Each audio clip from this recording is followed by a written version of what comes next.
Halo teman-teman, Bang Ondi lagi sendirian nih. Bang Ondi bingung mau jalan-jalan kemana ya.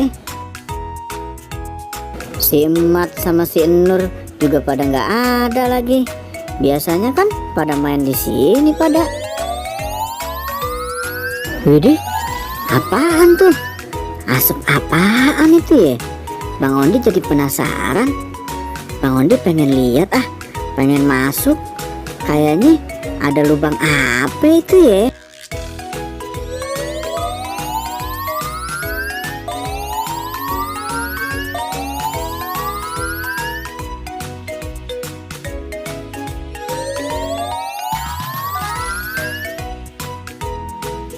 Lah, kok Bang Ondi ada di sini?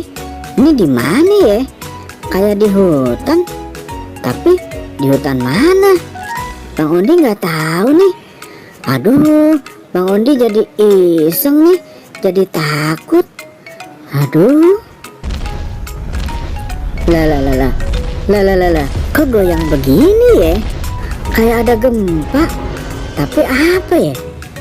Tapi bunyinya, aduh, serem amat ya.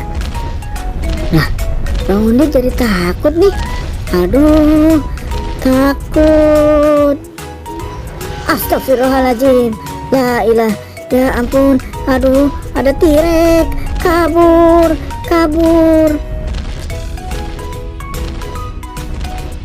Aduh, Bang Ondi diuber-uber lagi. Aduh, itu tirek ngapa ada di sini? Jangan-jangan Bang Ondi tadi masuk lorong waktu. Bang Ondi sekarang di zaman dinosaurus. Waduh, tuh dia datang lagi. Aduh, kabur. Aduh, serem banget, giginya panjang-panjang. Ini lagi lorong waktu kemana ya? Aduh, jangan sampai deh Bang Ondi dimakan sama dinosaurus T-Rex. Serem banget. Nah, itu dia lorong waktunya. Nih, Bang Ondi harus segera pulang nih. Jangan sampai dimakan sama T-Rex. Teman-teman, sekian dulu ya. Bang Ondi pamit ya. Mau pulang dulu. Dadah. Wah, tuh dia. Oh, giginya tajam-tajam.